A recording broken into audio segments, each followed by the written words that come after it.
Assalamualaikum warahmatullahi wabarakatuh. Waalaikumsalam warahmatullahi wabarakatuh. Bismillahirrahmanirrahim.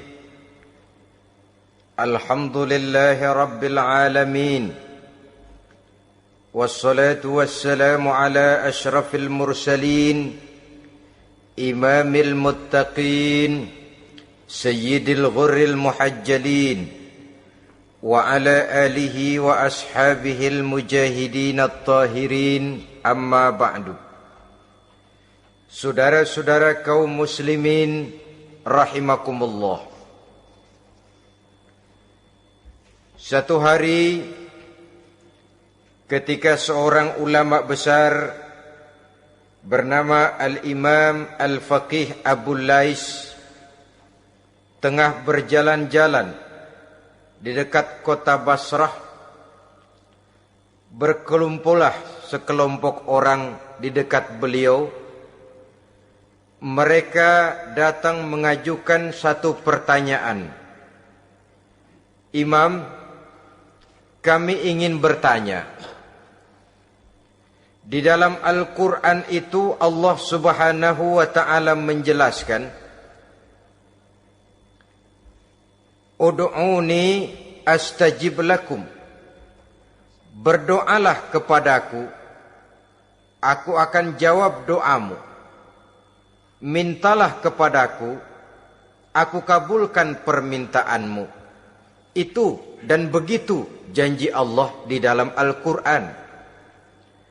Kami, kata orang-orang tadi, sudah lama berdoa kepada Allah. Tapi kenapa sampai sekarang doa kami ini belum dikabulkan? Katanya, ud'uni astajib lakum. Kalau kamu berdoa, aku jawab, aku penuhi, aku kabulkan doamu. Itu janji Allah. Kami sudah lama berdoa pagi, sore, siang, malam. Nyatanya sampai sekarang doa kami belum dikabul-kabulkan. Ini bagaimana? Apa ayat Quran salah? Apa Tuhan lagi lempengan nggak denger?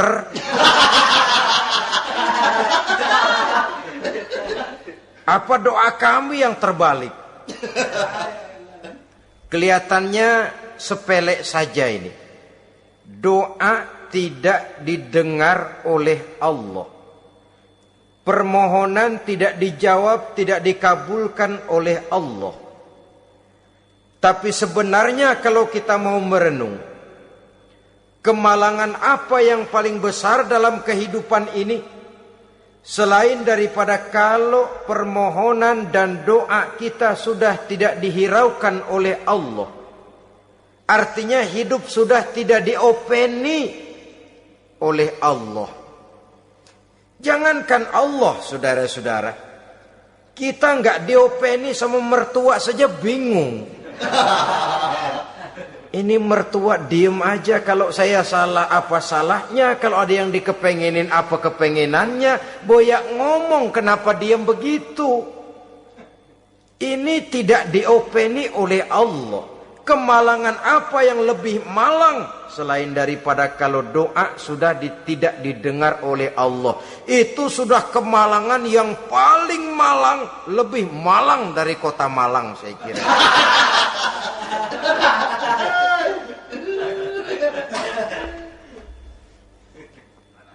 Menghadapi pertanyaan ini, Imam Al-Faqih Abu Lais senyum. Lalu beliau berkata, tuan-tuan, tahu kenapa doa tuan-tuan tidak dijawab, permohonan tidak dikabulkan, Allah sudah tidak memperdulikan tuan-tuan ini? Kami tidak tahu, Imam, maka kami bertanya. Begini, hati tuan-tuan itu mati. Dari hati yang mati, channel tidak nyambung kepada Allah. Dari channel yang putus tidak ada getaran strom, bagaimana akan timbul gejala? Hatimu mati, jadi pantas kalau doa tidak dikabulkan, permohonan tidak dipenuhi, doa tidak terjawab, hatimu mati. Saudara-saudara kaum muslimin, dari hati yang mati ini, getaran tidak akan sampai ke hadratullah azza wa jalla. Nah, ini juga satu penyakit yang kita sangat khawatirkan, yaitu apabila hati kita sudah mati selagi jasad masih hidup. Artinya, jadilah kita bangkai berjalan di hadapan Allah Subhanahu wa ta'ala. Sementara kita sangat disibukkan dengan menggali berbagai macam jenis obat penangkal penyakit zahir, dan kita kurang perhatian untuk mencari obat penangkal penyakit batin yang kalau diserang penyakitnya menghancurkan kehidupan abadi di akhirat nanti. Perkembangan ilmu kedokteran nyata benar diikuti dengan perkembangan jenis-jenis penyakit. Makin maju ilmu kedokteran, makin modern penyakit. Ngerti juga rupanya itu penyakit. Dulu kita tidak kenal yang namanya AIDS. Kita tidak tahu yang namanya liver. Kita tidak kenal yang namanya stres. Paling yang banyak cika, masuk angin, dan sebagainya. Tapi baiklah, penyakit-penyakit batin yang menyebabkan hati menjadi mati, dan dari hati yang mati, doa tidak naik, tidak didengarkan oleh Allah Subhanahu wa ta'ala. Nah, kata orang-orang tadi, yang menyebabkan hati kami mati ini apa, Imam? Beliau menjawab, pertama, araftumullaha wa lam tu'tuhu haqqahu. Yang menyebabkan hatimu jadi mati, pertama, kamu kenal benar kepada Allah, tapi haknya untuk disembah, kewajibanmu untuk menyembah, tidak pernah kamu laksanakan. Bagaimana Allah tidak akan jauh dari kita kalau kita tidak akan mengadakan pendekatan kepadanya. Dan pendekatan kepada Allah hanya bisa kita tempuh melalui jalur kegiatan ritual ibadah. Allah akan terlalu jauh apabila kita hanya membicarakannya lewat filsafat dan renungan yang mendalam. Tapi Allah akan dekat dan terasa hadir dalam hidup apabila kita dekati ia dengan pelaksanaan ibadah kepadanya.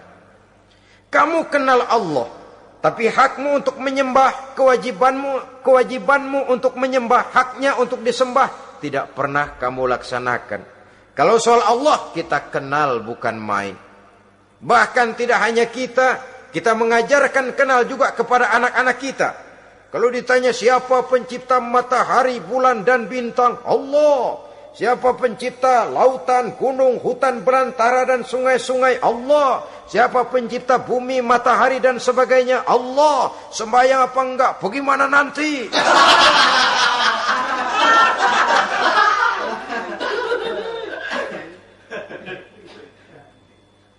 Tanpa pendekatan, Allah akan jauh. Apabila Allah jauh, maka doa tidak akan didengarkan olehnya. Oleh sebab itu, logika mengajarkan kepada kita, berpayahlah dulu, wa mal ladzatu illa ba'da ta'ab, inna ma'al usri yusra.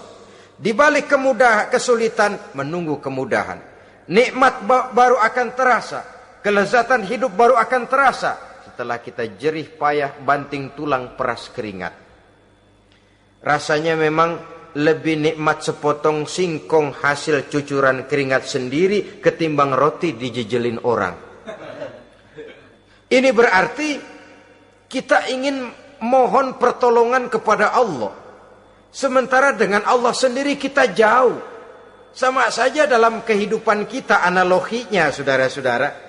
Orang tidak kenal kepada saudara, tahu-tahu jauh dari saudara, tahu-tahu datang mau minjem duit. Apa kesan saudara? Enak aja, kenal enggak, dekat enggak, datang-datang mau minjem duit. Emang duit percetakan bapak lu?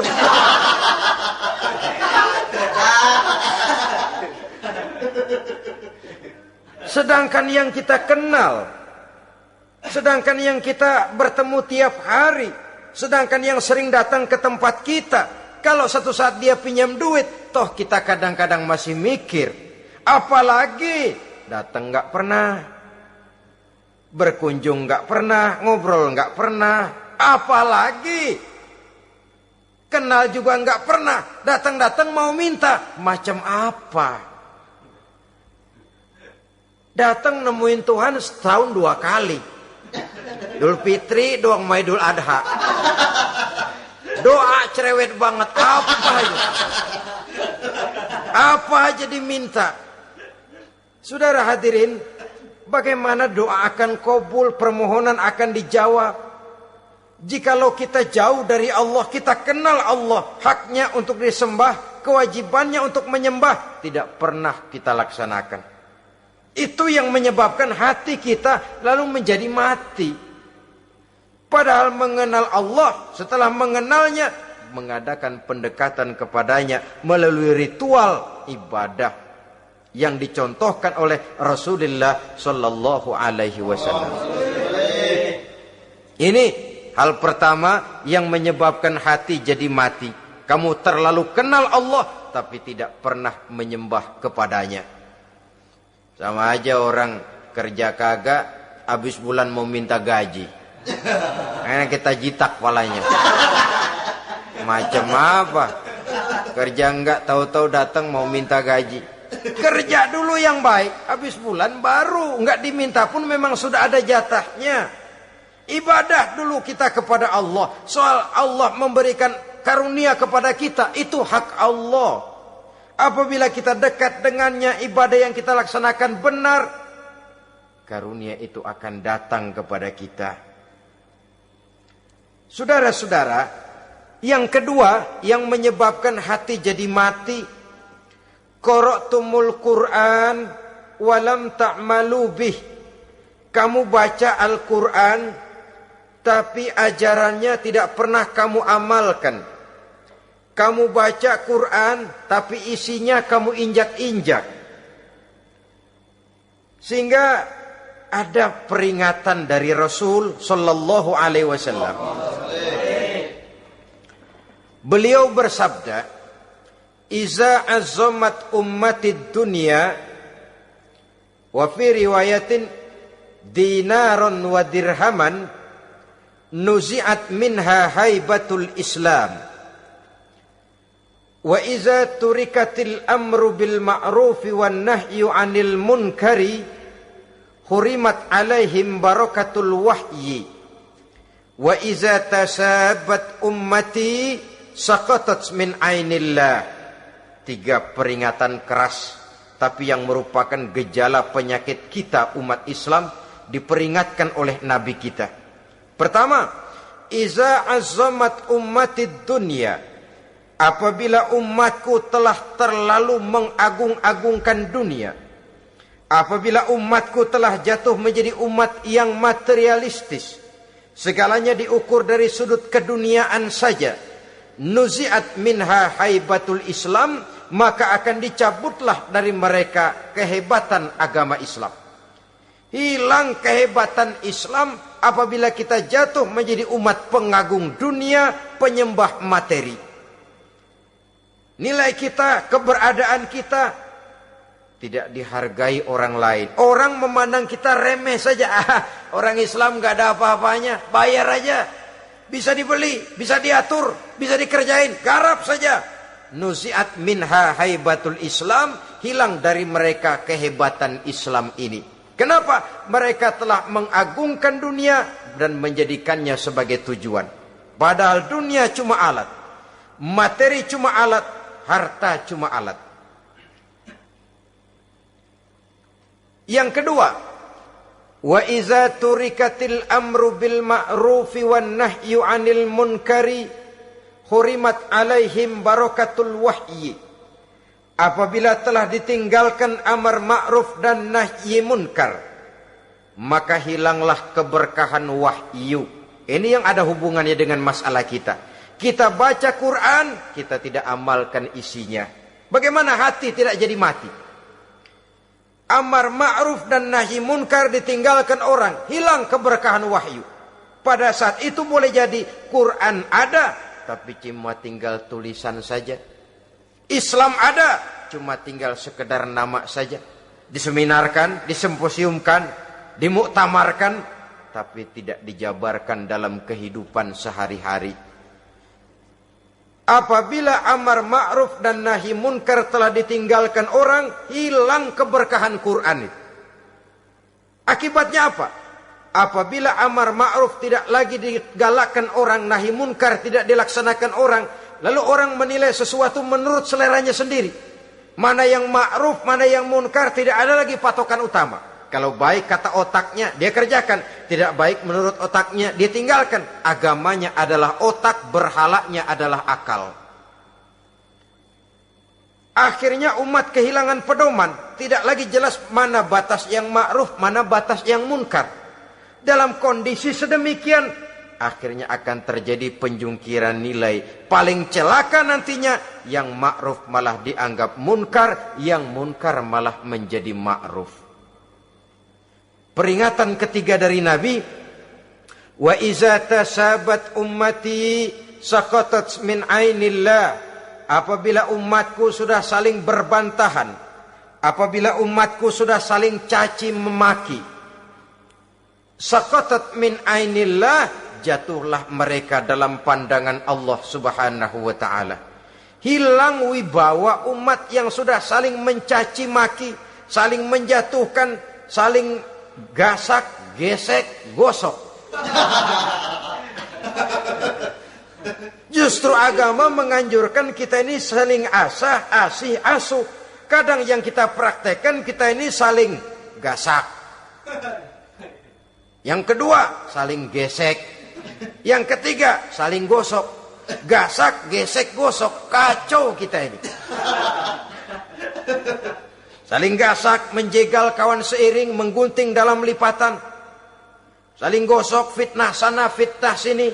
Saling gesek, sikut kiri, sikut kanan. Tidak peduli orang lain luka dan sebagainya. Yang penting dia bisa nangkring. Jatuh kita dalam pandangan Allah apabila umat sudah saling mencaci maki. Maka kita kembali kepada persoalan, hal kedua yang menyebabkan hati jadi mati, qara'tumul Qur'an walam ta'malu bih. Kita baca Al-Quran, tapi ajarannya nyaris tidak kita amalkan di dalam kehidupan kita. Akibatnya hati lalu jadi mati. Itu yang kedua. Yang ketiga, yang menyebabkan hati jadi mati dan doa tidak terjawab, idda'aitum annakum min ummati Muhammadin sallallahu alaihi wasallam walam ta'malu bisunnatihi. Kamu mengaku, kamu memproklamirkan diri sebagai umatnya Nabi Muhammad, tapi sunnahnya tidak pernah kamu amalkan. Malahan perkembangan paling akhir, bukan saja tidak mau mengamalkan sunnah, malah mengingkari sunnah. Inna lillahi wa inna ilaihi raji'un. Oh, Nabi Muhammad itu manusia biasa seperti kita. Sebagai manusia dia bisa salah. Dan ternyata hadis banyak yang palsu. Yang otentik cuma Quran. Selebihnya adalah sejarah. Tidak ada itu sunnah. Langsung saja kepada Quran. Oh, hadis itu bukan sumber hukum. Oh, tidak perlu mengamalkan sunnah. Saudara-saudara kaum muslimin, mengaku kita umat Nabi, tapi sunnahnya kita campakkan, tidak kita amalkan. Setelah tidak kita amalkan, kita campakkan. Setelah kita campakkan, kita ingkari pula. Inna lillahi wa inna ilaihi raji'un. Bagaimana hati tidak jadi mati? Kalau siang malam kita memproklamirkan diri sebagai umat Nabi Muhammad, sementara sunnahnya kita campakkan, kita abaikan, dan kita ingkari dia. Sunnah itu. Padahal jikalau sekarang kita mengenal Islam, jikalau kita sekarang ngerti halal haram, tahu hak batil, bisa memilah dan memilih antara yang ma'ruf dengan yang munkar, itu utamanya adalah karena jasa Nabi Muhammad sallallahu alaihi wasallam. Yang dari generasi ke generasi dilanjutkan oleh para sahabat, oleh tabi'in, oleh tabi'in, terus oleh para ulama-ulama sampai kepada kita sekarang ini. Walaupun beliau hanya berfungsi sebagai penyampai, tapi kepribadiannya dijadikan model oleh Allah Subhanahu wa taala di dalam kita melaksanakan kehidupan beragama. Bahwa beliau manusia seperti kita, memang dalam arti unsur biologisnya ya manusia, punya darah, punya daging, punya hati, punya perasaan, bisa sedih, bisa gembira. Tetapi beliau itu termasuk basyarun la kal basyar, manusia yang tidak seperti manusia pada umumnya, punya spesifik, dan itu wajar sebagai seorang rasul pilihan Allah, apalagi merupakan rasul pilihan dari sekian puluh pilihan. Bahwa jamrud itu batu memang, tapi nilainya kan berbeda dengan batu kolar. Satu truk batu kolar dengan barangkali segenggam batu jamrud, nilainya tentu jauh lebih mahal batu jamrud. Kalau soal batunya, sama batunya, tapi nilainya berbeda karena esensinya berbeda. Kita manusia, Nabi Muhammad juga manusia, sama manusianya memang, tapi kualitasnya, nilainya tentu jauh panggang daripada api. Itu sebabnya Allah menjadikan beliau sebagai model. Laqad kana lakum fi rasulillahi uswatun hasanah. Di dalam diri Rasul itu terdapat contoh teladan yang sangat baik bagi kita. Oleh karenanya, pada pertemuan kali ini, apabila kita konsekuen mengaku umat Nabi Muhammad, marilah konsekuen juga menegakkan sunnahnya. 3. Yang keempat, yang menyebabkan hati jadi mati dan doa tidak terjawab, akaltum ni'mata rabbikum walam tashkurulah. Tiap hari kamu makan nikmat Tuhanmu, tapi kamu tidak pernah mau bersyukur kepadanya, kepada Allah Subhanahu wa ta'ala. Nikmat Tuhan kita doyan banget. Tidak pernah sehari dan sesaat pun terlepas diri dan hidup ini dari nikmat-nikmat yang diberikan Allah. Sejak kita bangun tidur sampai tidur kembali, bahkan tidur itu sendiri, di pasar, di sawah, di kantor, dimanapun kita berada, nggak pernah nikmat Allah berhenti. Hidup kita dalam alam diberikan segala fasilitas untuk menunjang kehidupan. Nggak pernah Allah pasang pajak matahari, nggak pernah Allah pasang pajak gas udara. Nikmat-nikmat yang banyak itu tiap hari kita kecap, tiap hari kita nikmati. Tapi kita tidak pandai bersyukur. Padahal Allah memberikan peringatan keras dalam hadis qudsinya.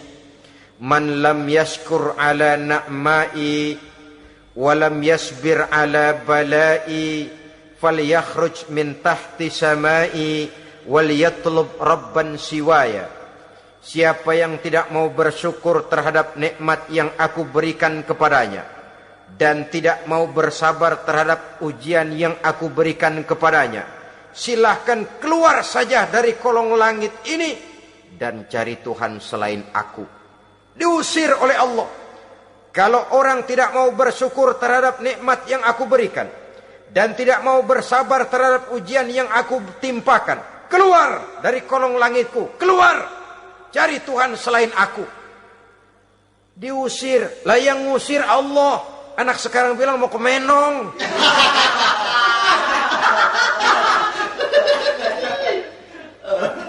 Kalau diusir kita dari Jakarta, masih bisa pindah ke Bandung.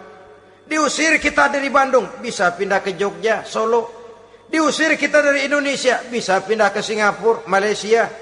Diusir dari kolong langit, mau cari langit mana lagi? Kalau kau tidak mau mensyukuri nikmatku, tidak sabar terhadap ujian yang aku berikan kepadamu, keluar saja, keluar dari kolong langitku ini, cari Tuhan selain aku. Kalau istilah kita mah Tuhan, udah jengkel banget udah itu.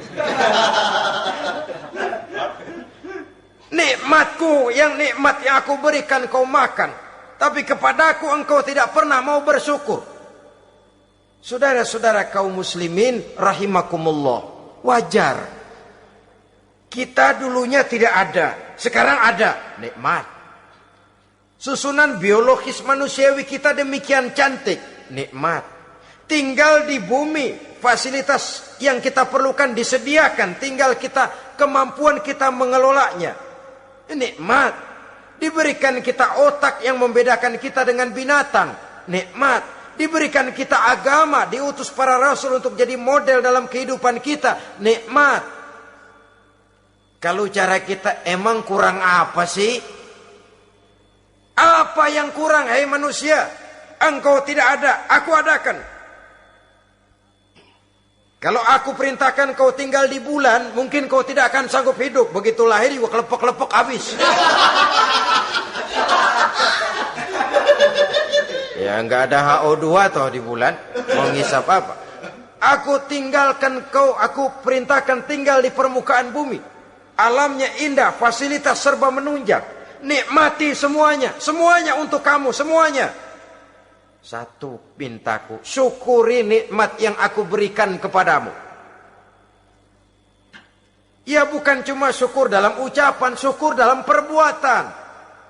Banyak nikmat yang diterima, makin banyak dia sujud, makin banyak dia ruku, makin banyak dia mengadakan pendekatan kepada Allah.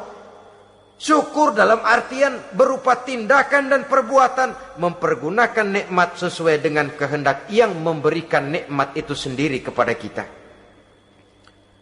Saudara-saudara kaum muslimin rahimakumullah, ini penyakit yang keempat. Kamu makan nikmat Tuhanmu, tapi kamu tidak pernah pandai bersyukur kepadanya, mensyukuri nikmat yang diberikan tadi. Bagaimana hati tidak jadi mati? Kita sibuk mempersolek jasmani, mencari obat penangkal penyakit zahir. Maka yang ramai di zaman sekarang, saudara lihat, salon, fitness, senam, macam-macam jenis. Tidak ada salahnya dan tidak ada jeleknya. Tapi kalau itu sampai melupakan kita kepada memperindah batin, memperbaiki jiwa, artinya bukankah kita perlahan tapi mempersiapkan diri menjadi bangkai berjalan di hadapan Allah.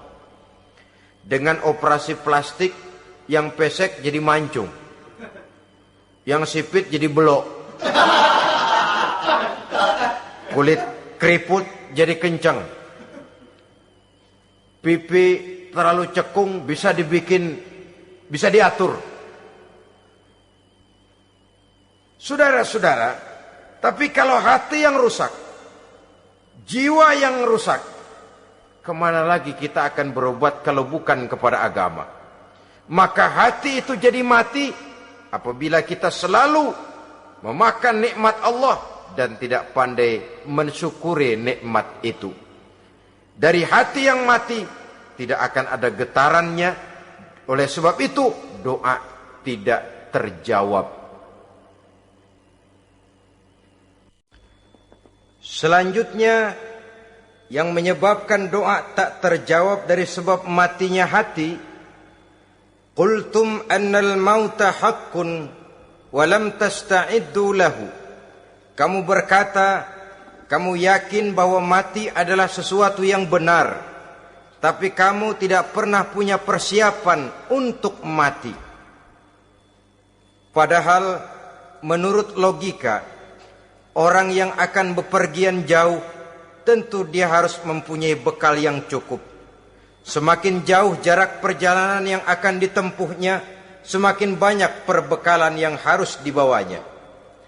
Dahulu, seketika beberapa jamaah dari Yaman akan melaksanakan ibadah haji dengan nekat, mereka berprinsip, pokoknya kan berangkat haji jadi tamunya Allah, nanti Allah yang akan ngelayanin. Mereka nekat, modal badan doang berangkat.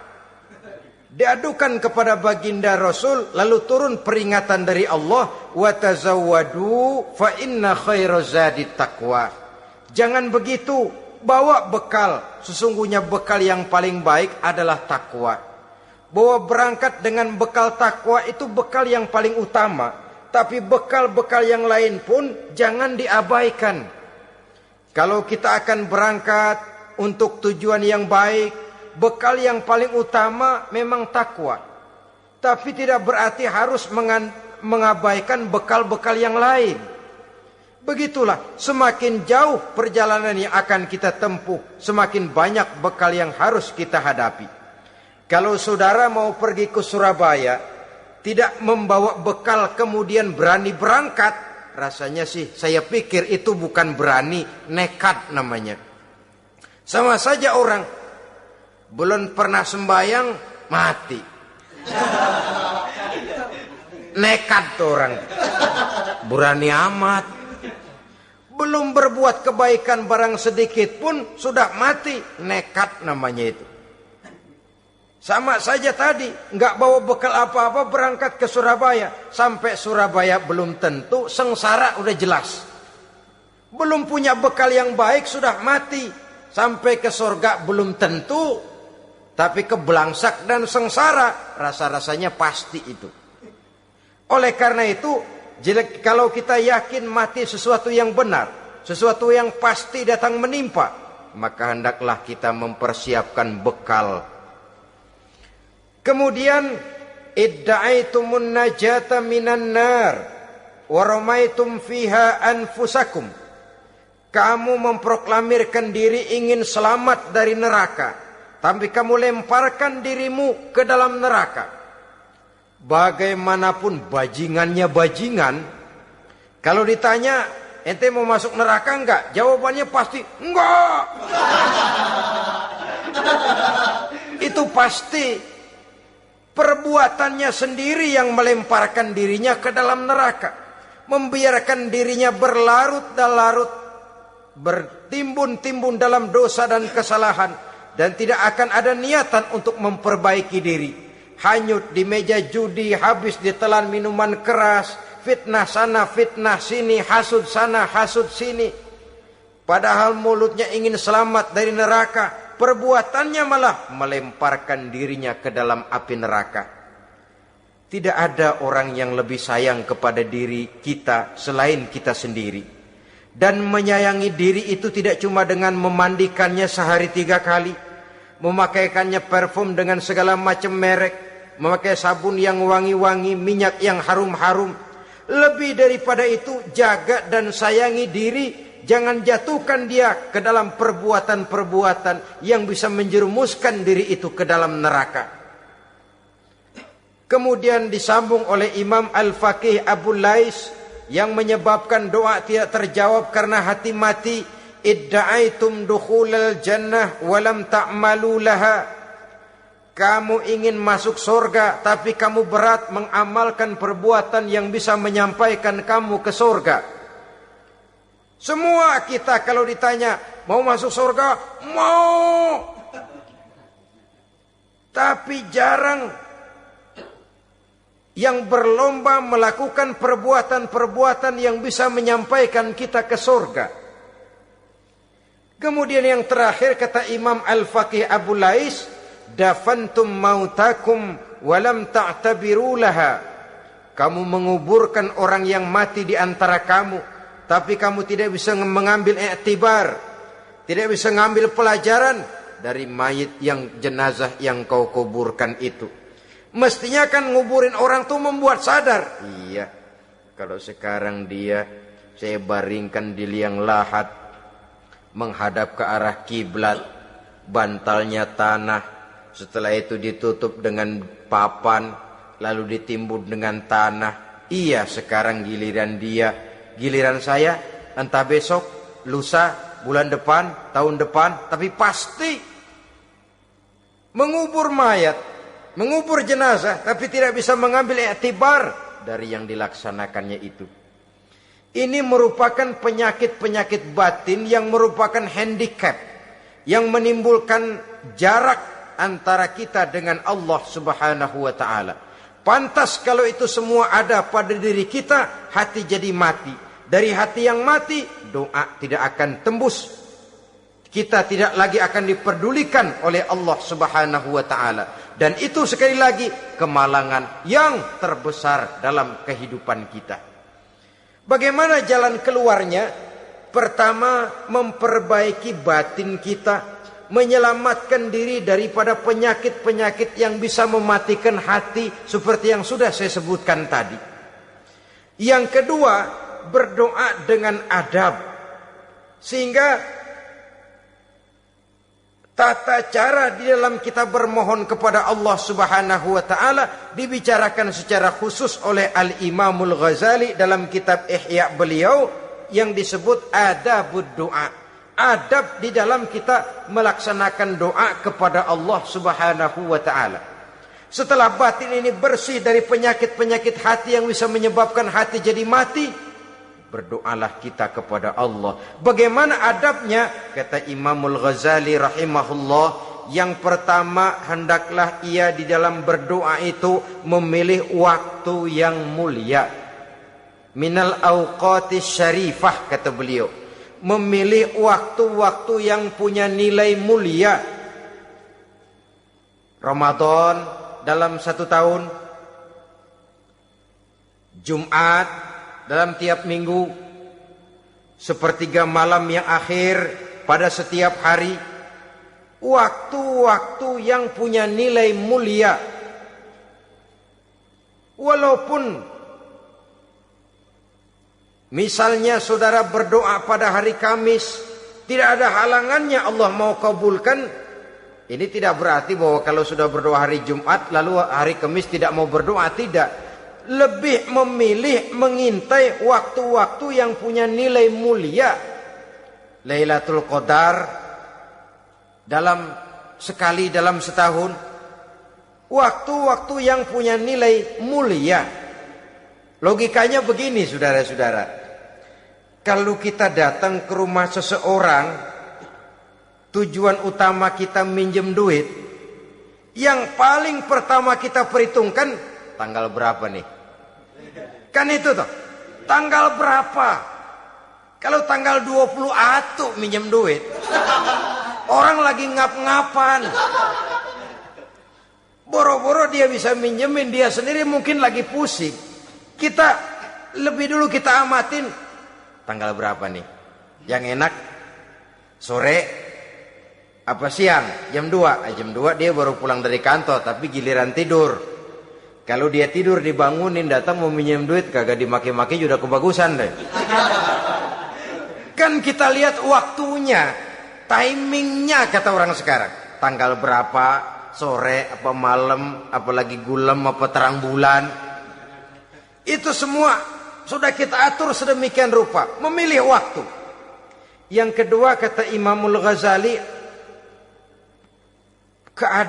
memilih keadaan yang istimewa. Kalau tadi soal waktu, yang kedua soal keadaan. Ada situasi-situasi di mana doa itu diijabah oleh Allah Subhanahu wa taala. Di antaranya kata Imam Abi Hurairah, "Inda zahbis sufuf fi sabilillah." Pada waktu mengatur barisan perang membela agama, di situ doa kabul. Inda nuzulil ghais, ketika turun gerimis, di situ doa makbul. Inda iqamis shalah, ketika solat mau didirikan, riwayat lain bainal azan wal iqamah, antara azan dan qomat, di situ doa makbul. Itu memilih keadaan-keadaan. Kemudian yang ketiga kata beliau, berdoa menghadap kiblat. Ya, apa kalau doa madhab mudik Tuhan gak tahu? Tahu. Tuhan gak dengar? Dengar. Cuma lebih etis. Lebih etis kalau kita berdoa menghadap ke arah kiblat. Saudara-saudara kaum muslimin rahimakumullah. Yang keempat, hifdzus saut, menyederhanakan suara. Tidak terlalu keras, juga tidak terdengar orang lain, apalagi kalau doa kita diaminkan oleh orang lain. Tidak usah terlalu keras. Kenapa?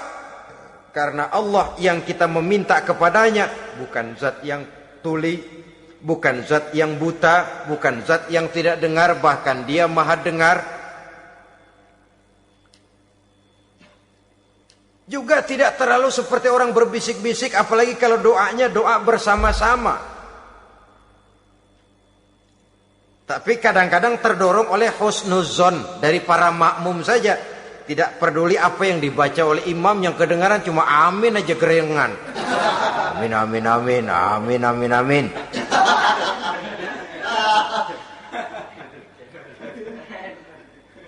Juga tidak terlalu keras. Seperti orang berdoa, seperti orang pidato.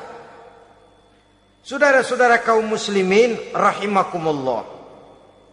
Yang kelima, alla yatakallafa saja' fid du'a. Dalam berdoa, kalau istilah kita, jangan nyelongcong. Sajak sujak ini menunjukkan sikap berani kepada Allah. Misalnya ada orang berdoa, ya Allah ampunilah saya kalau engkau mau. Kalau Allah mau. Kasihanilah saya ya Allah kalau engkau mau. Itu doa orang songong. Atau sama saja, ya Allah berilah saya rezeki dikit aja. Emang kenapa pakai begitu?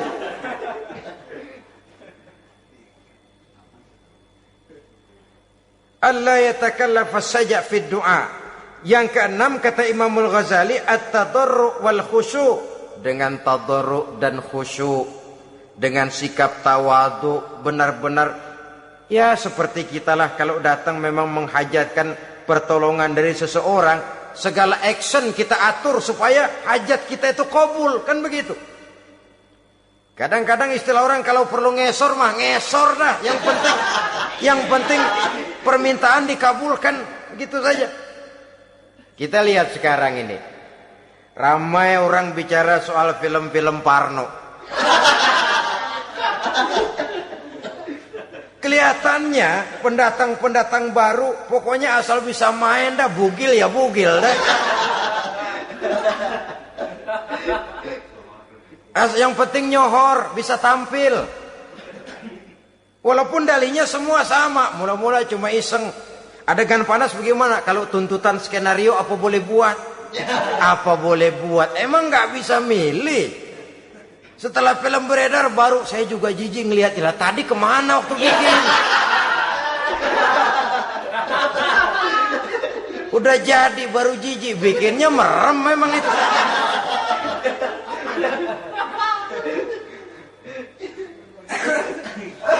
Tapi ada satu analogi, asal bisa main, asal bisa tampil di layar, apa saja jadi taruhan sudah. Bugil ya bugil dah, nggak soal dah. Pokoknya bisa main, tampil, nyohor, masuk koran. Udah seperti kata-kata orang Arab, bul ala zamzam fatu'raf. Kalau pengen terkenal, kencingin sumur Zamzam. Artinya apa? Bikin yang aneh-aneh, yang orang nggak kerjain, ntar ngetop. Yang ngetop lempengan jeleknya. Sumur Zamzam dikencingin, kan nyohor itu. Sedunia orang kenal. Kenapa? Gila. Saudara-saudara kaum muslimin rahimakumullah, sangat kita sayangkan kalau lalu orang berlomba-lomba dengan cuma modal paha mulus, wajah cantik, dimauin apa saja mau, lalu bisa tampil. Akibatnya yang jadi korban adalah anak-anak kita. Disuguhi tontonan-tontonan yang meracuni jiwa mereka. Walaupun akibatnya barangkali ya lain, seperti band orkes dengan film memang akibatnya tidak langsung ya. Kalau band orkes akibatnya langsung, dia bisa berantem di tempat lokasi. Film orang nonton tahu dia di tempat itu, bukan di tempat itu dia praktek, pulang jadi pikiran dia. Tadi serem ya. Ntar kalau udah kesempatan kita praktek. Ntar ngancemnya itu yang gak enak. Tapi yang saya analogkan dengan persoalan kita, tingkah pola artis apapun dilakukan asal bisa main. Nah itu tuh, asal dapat kesempatan acting. Dalihnya ya tuntutan skenario lah. iseng lah, macam-macam lah. Tapi yang jelas satu target, saya harus dapat kesempatan main. Untuk sampai ke situ, cara apa saja harus saya tempuh. Tidak peduli harus menginjak-injak norma dan budaya bangsa yang luhur. Tidak peduli harus bertentangan dengan kaidah agama. Tidak peduli hasilnya meracuni umat masyarakat, terutama generasi muda. Yang penting kan ngetop. Saudara-saudara, baiklah ya, itu soal lain. Tapi soal kita ialah at-tadarru wal khusyu'. Bermohon kepada Allah dengan tadarru, khusyuk dan tawadhu. Seperti kalau kita mau bermohon kepada seseorang, kita malah merendahkan diri. Pak, saya memang orang gak mampu, Pak. Utang saya udah selebar kampung, Pak. Anak udah 16 seperempat. Apa saja kita meratap, menghibah, mengeluh, merintih. Ujungnya kan, yang penting gue minjem duit dapat dah. Gitu. Apa kayak diomongin, pokoknya pulang bawa duit, itu saja. Itu strategi manusiawi. Kalau ini kita adakan konteks, oh iya, kepada Allah lebih lagi kita tadarru, khusyuk, tawadhu. Doa dengan tawadhu, sebab kita akan bermohon kepada yang serba maha. Menghadap ke arah kiblat, duduk bertafakur dengan khusyuk, tawadhu. Jangan doa sembari tolak pinggang.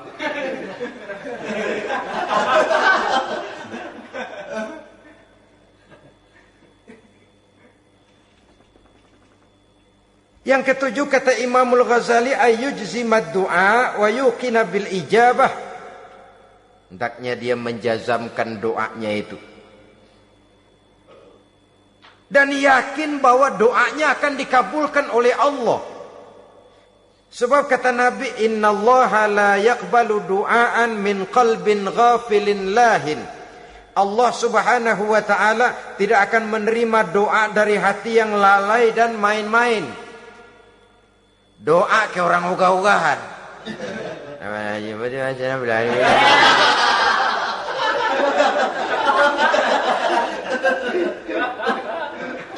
Kali malaikat nyongok dong, lu minta apa lu?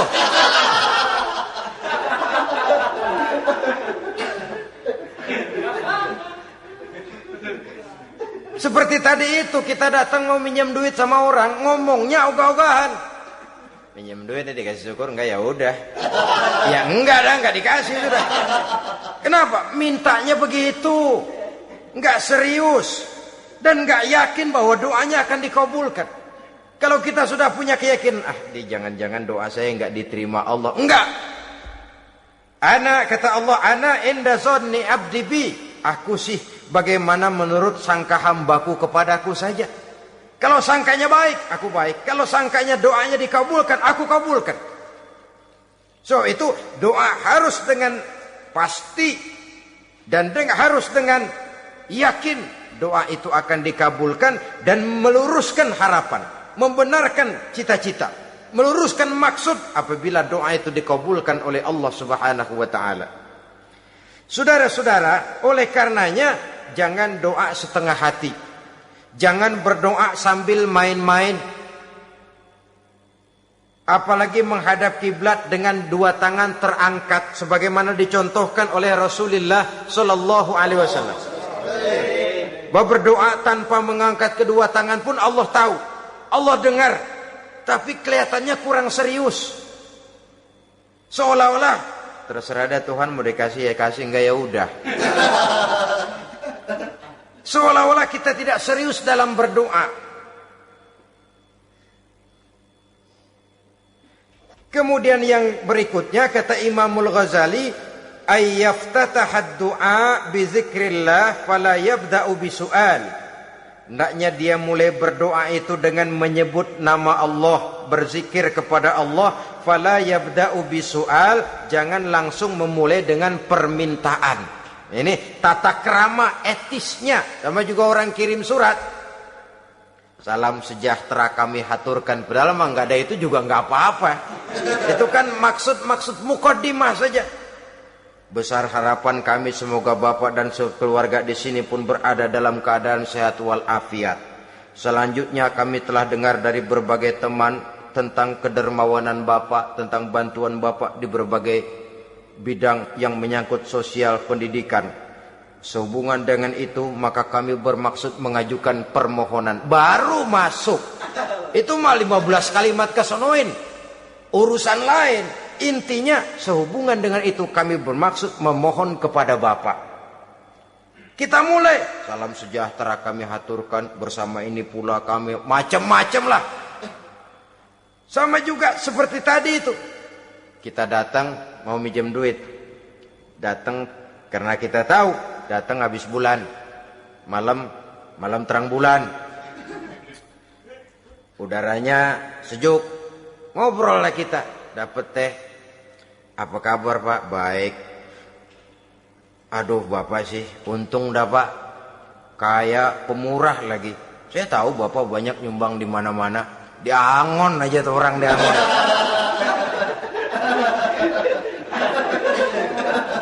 Kira-kira udah mau telap aja baru dikedat. Ngomong-ngomong Pak. Nah. Mulai nih kalau udah ngomong dah tuh mulain. Baru masuk. Jadi etisnya berdoa itu dimulai dengan zikrullah. Karena itu umumnya dimulai dengan alhamdulillahirabbil alamin. Kita puji dulu Allah. Alhamdulillahirabbil alamin hamdan yuwafi ni'amahu wa yukafi'u mazidah. Kita puji dulu Allah. Seperti orang tadi lah. Kita puji dulu kebaikannya. Walaupun pada akhirnya kita minjem duitnya. Ya, sebenarnya Allah nggak perlu dipuji toh. Dipuji atau tidak Allah tetap termulia. Ini etis manusia. Allah tidak berharap untuk dipuji oleh manusia. Allah tidak untung seluruh alam memujinya. Manusia mau memuji atau tidak itu urusan manusia sendiri. Allah tidak minta untuk dipuji. Allah juga tidak gila kepada pujian. Kalau kita memulai doa dengan pujian, etis kita kepada Allah Subhanahu wa taala di dalam kita bermohon kepadanya. Saudara-saudara kaum muslimin rahimakumullah. Kemudian menyesuaikan doa dengan kondisi. Ini termasuk syarat batin ya, taubat, waraddul mazalim kata Imam Ghazali, menolak segala macam kezoliman. Artinya kalau berdoa itu tahu diri. Kalau gaji kita sebulan 700 atau 800 900 ribu, berdoa minta rezeki 1 juta, itu tahu diri namanya. Kan cuman kurang 100 ribu. Ya, kalau kerja kagak minta gajian 1 juta. Pengen doa dikabulkan, rasanya secara etis nggak tahu diri orang berdoa seperti itu. Orang datang mau minta duit, mau pinjam duit kepada kita. Kan kita lihat. Kira-kira mampu ngembaliin gak nih orang. Kita lihat, kita evaluasi kemungkinannya. Lalu si yang minjem tentu tahu diri. Kalau memang kekuatannya ngembaliin. Tidak seperti kekuatannya mulangin. Hendaknya dia timbang rasa. Begitu juga kepada kita etisnya kepada Allah Subhanahu wa ta'ala. Tahu diri, menyesuaikan doa dengan keadaan. Kalau tidak ada gap terlalu jauh panggang daripada api, nanti nasibnya bagai si pungguk merindukan bulan. Apabila adab-adab di dalam berdoa ini kita perhatikan, sejak dia dari adab yang zahir sampai kepada adab yang batin, kemudian penyakit-penyakit yang membuat hati itu jadi mati, maka insya Allah doa kita dijabah oleh Allah Subhanahu wa ta'ala. Dalam Al-Baqarah ayat 186 Allah Subhanahu wa ta'ala menjelaskan, wa iza sa'alaka ibadi anni fa inni qarib ujibu da'watad da'i iza da'ani falyastajibu li wal yu'minu bi la'allahum yarshudun. Apabila hambaku bertanya kepadamu Muhammad tentang aku, kata Allah, fa inni qarib, katakan kepadanya aku dekat sekali dengan mereka. Ujibu da'watad da'i iza da'ani, aku akan jawab aku kabulkan permohonan orang-orang yang berdoa kepadaku. Falyastajibuli wal yu'minu bi, maka hendaknya mereka juga menjawab panggilanku atas dasar iman kepadaku. La'allahum yarsyudun, semoga dengan ini mereka kelak mendapat petunjuk.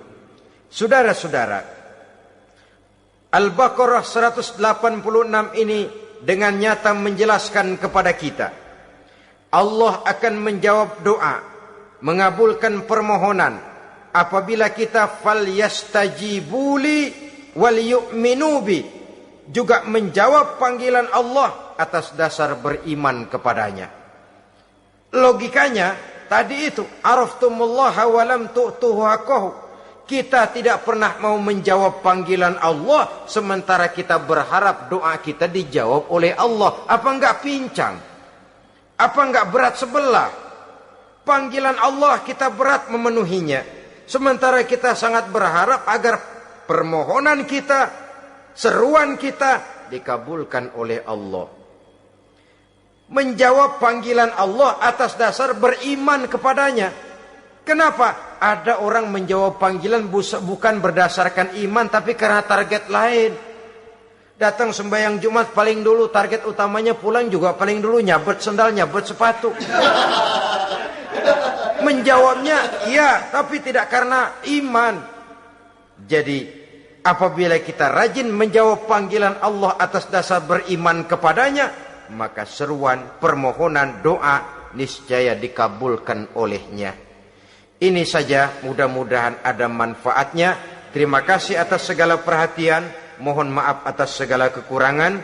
Usikum wa nafsi bitaqwallah. Wassalamualaikum warahmatullahi wabarakatuh. Waalaikumsalam warahmatullahi wabarakatuh.